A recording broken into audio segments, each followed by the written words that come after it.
Dealing with unpaid rents from your tenants can be a major headache for landlords.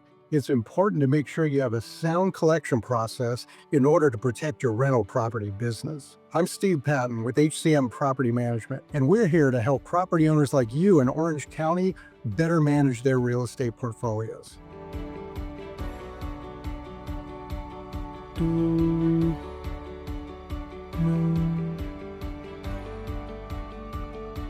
First thing to do is really clarify when the rent is late. Check your lease agreement and make sure you know exactly when the rent is due and when the rent is late. Oftentimes rent is due on the first of the month, and there's a little bit of a grace period, anywhere from 1 day to 5 days. So it's not technically late until you're after that grace period. And if that grace period ends on a weekend or a holiday, typically the next business day, you should be able to accept rent. The second thing to do is send a friendly rent reminder. Oftentimes, not every late payment is intentional. Sometimes people can forget, the mail gets lost, a variety of things can happen. But if you have a tenant that's paid on time for quite a while, just send them a friendly reminder. Now, if you have a repeat violator that clearly you have to chase the money every time, then you can skip this step in a lot of cases, or send them a reminder before the rent is due. Be consistent with it, because we need to ensure that the tenants pay you before they pay any of their other expenses. Next thing you want to do is send a formal notice to those tenants, letting them know that, hey, you're late and we expect you to pay your rent right away. Let them know how much the rent is, any late charges or other fees that are due, and also let them know the consequences if they don't pay their rent immediately. The next thing to do is send a formal pay rent or quit notice.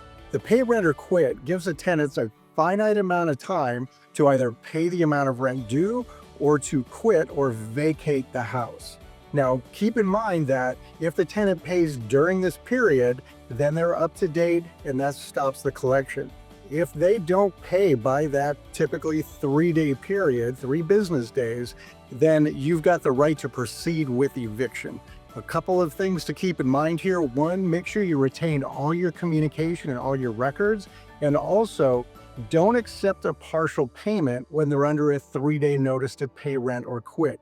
If you accept a partial payment, that voids the notice and you're going to have to start over again. The other important part of that is service. You have to make sure you provide service to the tenant appropriately. Oftentimes that requires you to post notice on the property, as well as sending them the letter certified mail. So make sure you follow the guidelines strictly, otherwise your 3-day notice is void. If these processes seem overwhelming and complicated, they can be. So if it's too much for you, you may want to consider hiring a professional property manager like HCM Property Management.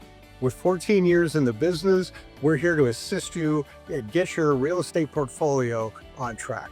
Now you've come almost to the end of the line. You sent them the reminder text, you have sent them the formal notice, you provided them a pay rent or quit, they're still not paying, and they haven't contacted you to arrange to make payments at any time in the future. Now you need to consider eviction. So in order to file eviction, you need to hire an attorney that's actually going to file an unlawful detainer lawsuit against those tenants. Depending on the market that you're in, this could take 30, 60, 90, even up to 6 months, depending on how far backed up the court system is, to get this through the process. So you really have to be committed. If you're going to do it, don't waver. So if you move to evict, do not accept any payments, because then you're going to start all over again. And as much as the tenants say, oh, I'm okay now, whatever, it's too late. They had every opportunity to contact you. Now it's time to get them out and get a better tenant in that property that's going to move your portfolio forward. Little legal disclaimer here. I am not providing you legal advice. This is just for educational purposes. If you're looking for professional advice, you can reach out to HCM Property Management or a local attorney that can provide you actual legal advice. So let's summarize. By following this process, you can run a tight operation and get your portfolio back on track. If you found this video helpful, please hit like and subscribe so you can get more helpful landlord tips from HCM Property Management.